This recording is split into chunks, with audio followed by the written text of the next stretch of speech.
All right, guys. Let me start off by introducing each one of you. I'm pleased to have here with me today the regional directors from the senior division. We've got Nathan Clough here on the end, Jay Robb, and Matt Whitwer. Just to get to know you a little bit better, let me ask you just some random questions. Nathan, to start with you. Pepsi or Coke? Coke. Coke directly or Diet Coke? Diet Coke. Diet Coke? I'm not a big soda drinker, but when I drink, good Diet Coke would be the. Okay. Neither. Dr. Pepper all the way. Dr. Yeah, you and Dave Jr. are the same.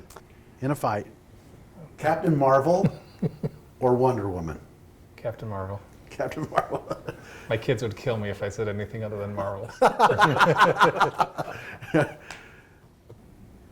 Which is easier, Jay, being a regional director or a parent?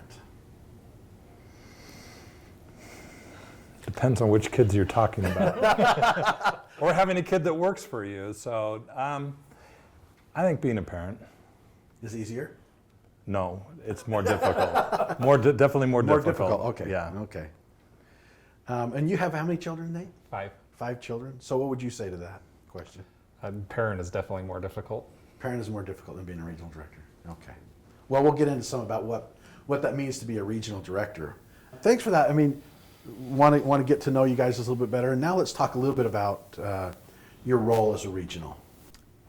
What do you see executive directors doing that you appreciate as it leads to motivation of their teams?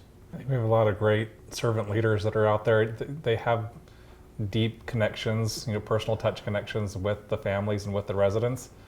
Calling them by name, knowing what they like and what they don't like, and I think that's a key to success is just loving the people that we serve and demonstrating that to their managers and the other people in their building that's the best way to be successful is by taking care of and loving those that we're in charge of. And how does that relate to motivating their employees? I think it shows them the path that they need to take to be able to do the same in their individual departments, that they need to be setting that same example for their employees and that's really, for me, what motivated me as a director was having those personal relationships. It's what makes you want to get up in the morning and come to work and help, is just being able to know that you're doing a service for these people that wouldn't be able to get it any other way. In general, what are some of the things that you would say, hey, if you want to advance your career, do this?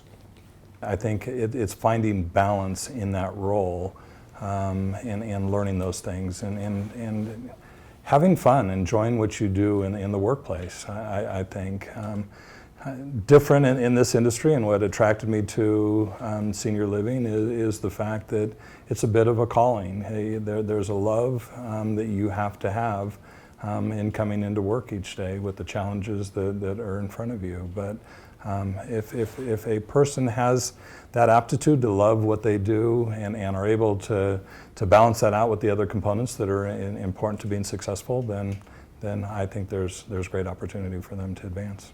And I would say for those managers, just start excelling in your own department, be seen as a leader among your peers, know that you know your business, and then make yourself open for those other opportunities to see the bigger picture. As there's oftentimes those opportunities that will come to help out with a project or with a challenge that's happening in a building, and so sometimes I think people look beyond the mark a little bit and start wanting to do the other role that they're aspiring for first before they really have mastered the role that they're in right now. And so that would be a reminder for them, is just excel in the role that you're in and then look for those other opportunities as they come to have new experiences. We probably have a number of people, leaders in your buildings. And I'm not talking about the EDs only.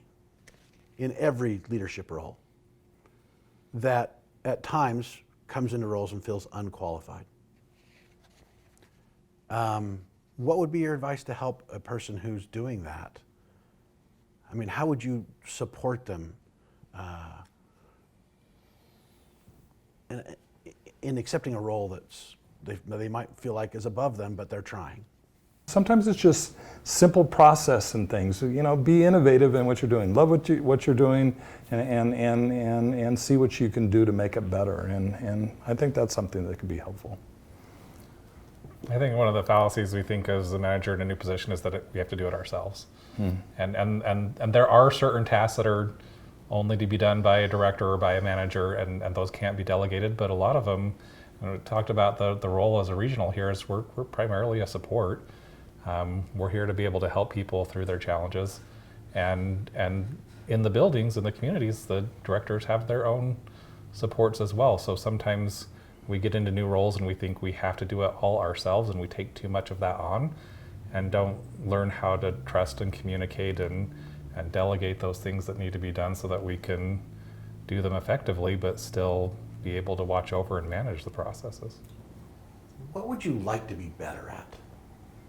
What's an area that to those listening can say, well, we all have areas we want to work on, and some of them are we feel guilty about, and others we get excited about. I'd like to be better at speaking a different language, or whether it relates to the industry, your leadership style, or you personally. What would you like to be better at? I'll go first. I'm terrible at remembering names, so that's something that I've always struggled with, and It's Jeff, by the way. It's Jeff. Jeff. Okay, good. That's good. And Matt and Jeff. And Rob. And Rob. No, so that's something for me that I constantly try and work on and get better at, but I always feel bad when I see a manager or somebody in the community and I know them, but I just can't remember their name. I have trouble with that too. So, Jay, do you like written communication or verbal communication? Which are you more comfortable with? Verbal. And let me just say Okay. this. Said it last time, texting is not communication. No, absolutely not. I think it's a little of both. I think so too. I found that there are times, often, you have to write. And just to get things done, written communication, whether it's email or text, has to happen. But I think it's a little both. Certainly we have a responsibility to adapt. At least I feel, and I would bet they feel the same way. Our job is to support them. So if the best thing for them is written, we're going to figure out how to do that. Well, time management, I think we already identified as being a hard thing too, and it's much easier to communicate, but not knowing what their time and availability is. Sometimes I have to respect that it's easier for me to send something written and let them respond in a time frame that's appropriate to what they're doing, and so I'm making some adjustments that way. So my wife asks me all the time, and my kids do too. So the question sounds like this: Dad, what do you do all day? What do you think your executive directors, what do you think they believe you do all day? I think they believe that we're working in their interest and supporting them. I think they know that. I hope they know that. But, I think they know that we're involved in lots of things, whether it's HR questions or operation questions or dealing with our business partners. I think they understand that. Speaking of which, I've had 3 of them call me in the last. We forgot to tell you guys to turn off your phones. Yeah. No, it's no longer. If you haven't turned off your phone, please turn off your watches. There's a side of them though. I mean, they'll joke with me sometimes, and like we sit in the Ivory Palace and get donuts every day and Every Wednesday at least. Every Wednesday at least. I think Because most they're of our, listening to you right now. So. I think the jump from director to regional is a little bit easier one to understand because they know the operations that happen in their building.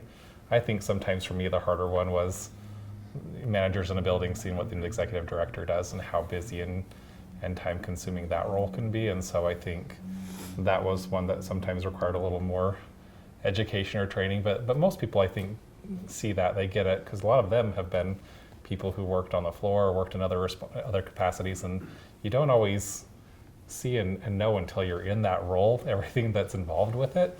And so I think most of us as managers, as you get into those roles, you realize, and there's a lot more that I never realized I was going to have to deal with that I need to do when you're in that role. And so hopefully they know that we're looking out for them and trying to help them as best we can, because their success really is our success. So you've had 3 phone calls while we've been talking.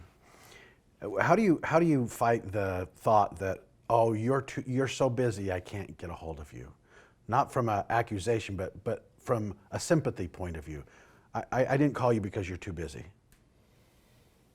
I hope they don't do that. The directors I work with know that if it's a 911, that's what they text me, and then I answer right away. Otherwise, they leave a message and they know I'll call them back. So that's your So signal. That's our signal. 911. 911 text, and then I'd be saying timeout and taking that call. But generally, they know, and I believe I've gotten back to them in a timely manner. My expectation, quite honestly, is the same with them. I tell them, if it's me on the phone, don't feel like you have to answer it if you're talking to a family member. Call me back. That's okay. So, and I think that goes both ways. Okay. What is your guilty pleasure? BYU football? I don't know if it's a guilty You said that pleasure, so but quietly. it's. I'm not sure the mic picked that up. Yeah. That's proud and loud. Come There are on. Too many you fans for you to say that quietly. I'm proud. Rise and shout. I don't know if it's a guilty pleasure or not, I but also had to ask, why is it guilty? That Yeah. sounds like it's somehow wrong. Well, as an Aggie, that is wrong, but yes. well, my wife's an Aggie, so she would agree with you on that. But Okay. I think food. I enjoy eating good things, sweets, and at my age, it just doesn't work anymore. Definitely cookies. Cookies. I shouldn't eat them, but if there's a cookie around, look out. All right. We're going to start with you this time and go the other direction. What got you in the most trouble as a child? And the most trouble as a child? Tormenting my sisters. Yeah, How many sisters do you have? Two. Are they younger than you? Yep, I'm the oldest. Oh, I like to tease them, and I got in trouble for that. Jay. God, you and I are just alike. Because I couldn't think of many things, but that is one that I got in trouble for all the time. I tease my sisters. see, I was the middle child, so I always got teased on. I don't know if it's the most trouble I ever got in, but the one that my family will never let me live down is sitting up on the stand at church. My dad was in a leadership position, and so I had to sit up there because I was a perfect child, and so they wanted me to sit up and be an example, I'm sure. But there were some people that were sitting in the row, some boys, and they were doing the little arm fart thing. And so I was doing it back at them and pointing, and like it gets brought up like at least once a year in my family. I will never live down.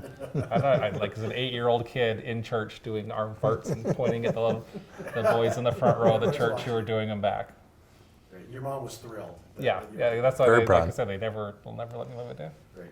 Well, I want to thank the three of you again for taking some time today to get to know you a little bit better, to get some of your thoughts on the role you're in, the future, the challenges, and I think it brings some humanity to our company of knowing who everyone is. And again, that's not just in your division, right? You get to see a lot of people in your division, but a lot of the other divisions don't get to know you very well, and so hopefully they will after today.